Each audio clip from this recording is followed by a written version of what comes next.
Hello everybody, Barber Dave here. We are going to do a honing video of a Coticule Transarc progression. We're going to start out with a fairly heavy slurry. I do not need to reset the bevel on this razor. This Diamond Haishi belongs to Milk Crate Tim, and we're going to go ahead and hone that. The process is going to take quite a while, so I'm going to speed it up where I can, and then when we finally transition to the running water, we will adjust it accordingly. So basically, since I do not have to reset the bevel, which I can do on this, but I'm not going to, because when I tested and looked at it under the loop, it wasn't necessary. So we'll just start with a fairly heavy slurry and then just reduce it down.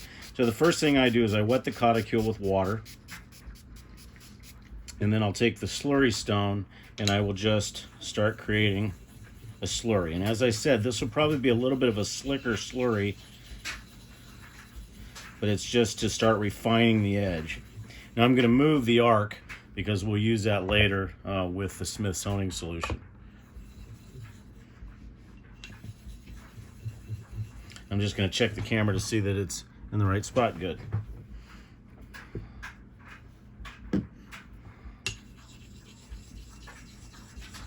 So as you can see, it's creating quite a milky slurry. And I want it reasonably thick, almost pasty. And as you can see, it's starting to get that pasty feel to it.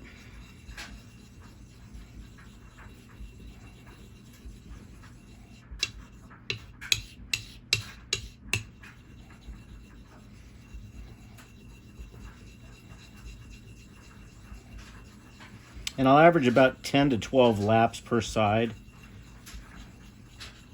And then what we'll do is we'll just start diluting this, hence the term Dilicot, until we get it right. So that should be about right. So what I do, a lot of people will do one-handed honing. I do two-handed, but it's also a very light touch. Now this touch is a little heavier in the beginning, just to start to refine the edge.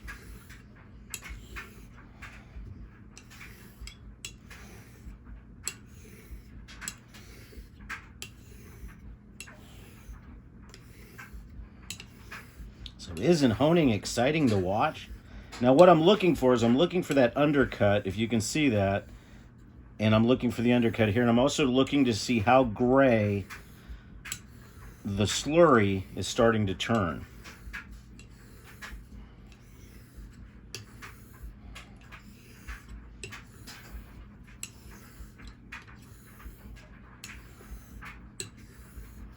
And then what I'll do is I'll just spritz some water on it,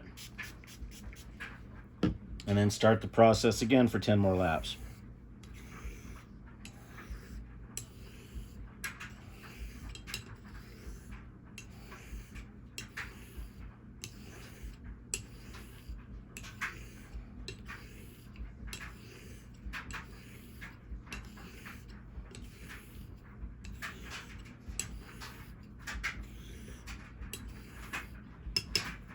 And just repeat this process all the way down to clear.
So I'll continue with this until this gets down to clear water, and then we'll go ahead and come back when we're actually under running water. Okay, we are starting to get down to the clear, and the blade is already starting to stick a little bit. So again, I'm looking for that undercut, and I'm also looking at the particles of the slurry. And we want to go all the way down until it's clear before we go to the running water, and then that'll get us to where we're close to the edge. Now, when I talk about sticking, the blade will actually start giving you some feedback, and it'll start being harder and harder to scrape along the stone, which means that the edge and the stone are meeting as best they can, meaning that there's nothing else better you can do. So there's still a little bit of grayness and slurry in it, and I'd say there's probably 10 to 15 different dilutions that we've done so far.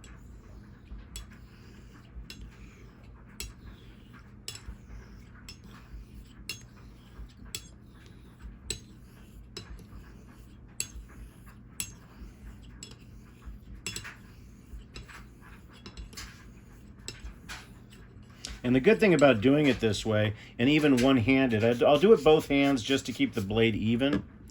But what I'll do towards the end is I'll do it one-handed, because then that'll tell me as different parts of the blade are starting to stick, that tells me where I may have to put a little bit extra pressure to make sure that the edge is even across the entire blade.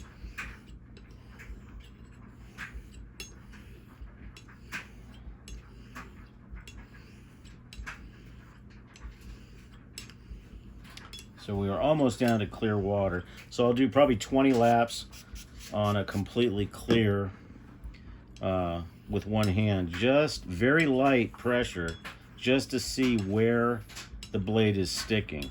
Now if you notice, you can start to see some resistance in the blade. It almost looks like it's chattering along. That means we're getting very close. So what I'll usually do is wipe the blade down, wipe the stone down to get any residual off. Then I'll re-wet that real quick to see where we're at, to see if I have anything else coming off.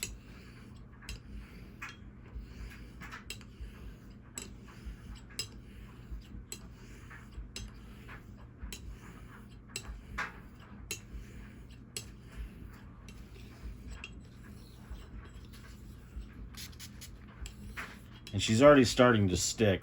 So usually at that point, that's probably pretty much done with that part.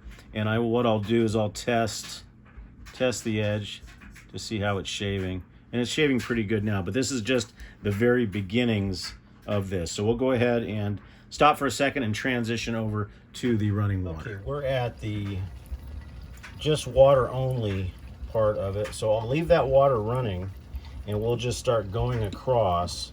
Now, unfortunately, I apologize for the camera angle, but all we're doing now is very light strokes until we feel this cauticule stick, and you'll see it. And I'll go back to a one-handed honing method here in just a second. I just want to get the edge started.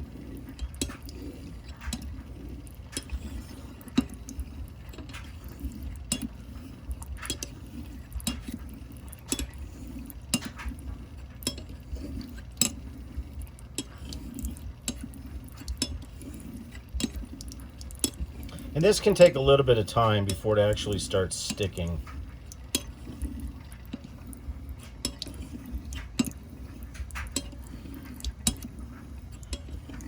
And this is the final refinement of the edge.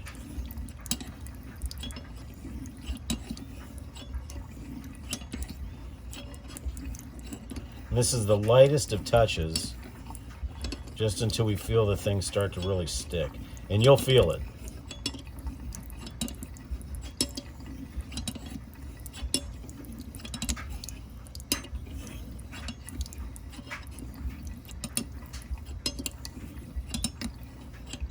And if you feel like one edge or the middle is starting to drag, you can always go back to two hands just to steady the blade. Because all I'm doing is really setting my finger on this, and that's it.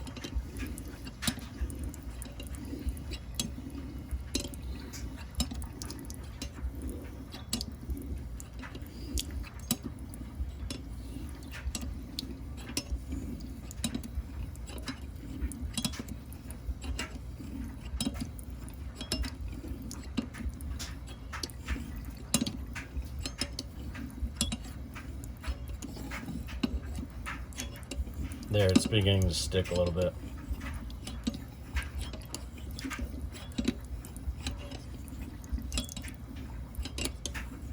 So I'm starting to get stick on one side, but not so much on the other. So what I'll do is I'll go back to 2 hands and kind of even it up a little bit to see if there's anything else. And I'm looking at the water and seeing how it's undercutting the water.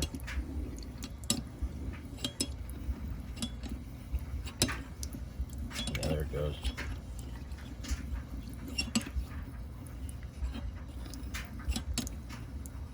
And if I don't get some stick on the one side, what I can do is I can also go at an angle.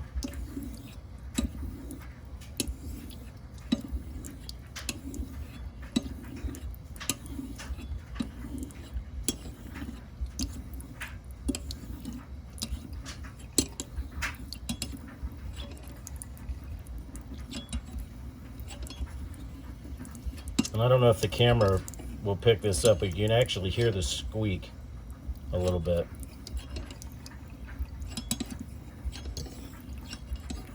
Okay, we'll finish this up till I get a solid stick, which I'm already pretty much there, and then we'll transition over to the black Arkansas. We're going to go ahead and transition over to the smooth black Arkansas, and I'll be using Smith's honing solution for that.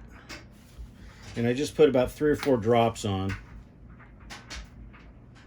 and then I'll just spread that on the arc, and then we'll kind of do the same thing that we did. And this is the final transition. This is better than actual honing oil because it doesn't get stuck in the pores. So we'll just start doing the same thing again. And if you can see on camera, you can see the undercut. That's what I'm looking for. So I'll do 10 laps.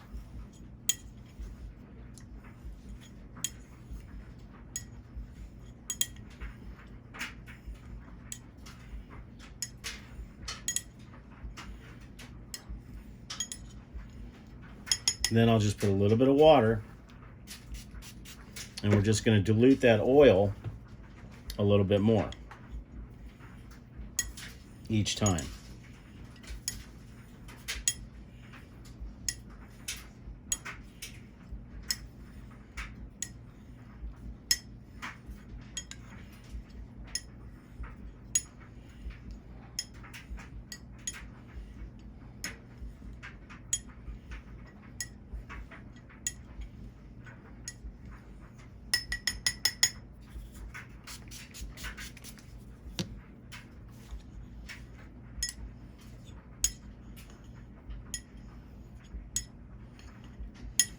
And it's already really starting to stick. I've probably got another 5 or 6 dilutions, but then she'll be ready to go straight to the water, and then after the water to stropping.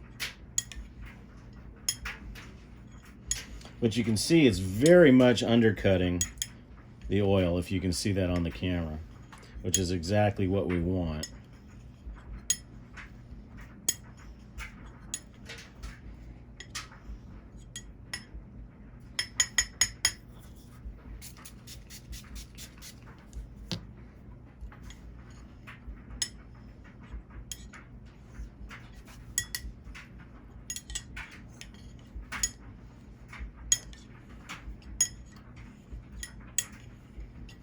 So I'll go ahead and stop the video here and go ahead and continue until I'm down to water only, and then we'll transition back over. Again, I apologize for the angle, but we are going ahead and I'm going to put 3 drops of the honing oil. We're going to go to water only. She was already sticking really, really well with the dilution, but I want to do one more little progression with water because it'll start diluting almost immediately.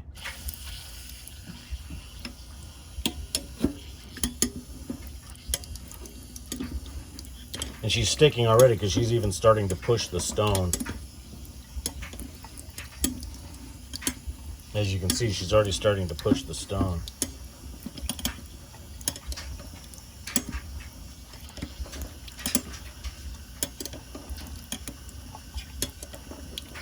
So, really lightly, you can see that she's already starting to stick.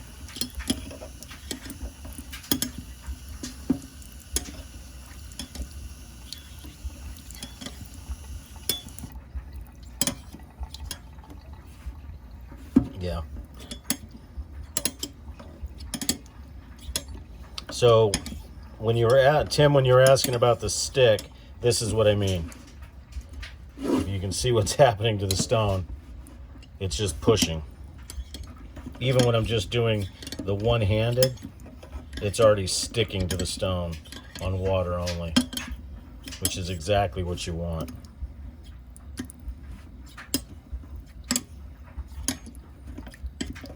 So that's pretty much it. This edge is just about ready for final stropping. In fact, it is. So what I'll usually do here is I'll do 10 laps with water, spine leading. And another way to tell also is when you shut the water off, and then if I come across it, it basically dries the arc. So this edge is ready to strop. What we'll do now is we'll go ahead and strop this 50 on linen, 100 on leather, and we'll shave with it in the morning. Thanks everybody. I hope you enjoyed the honing video.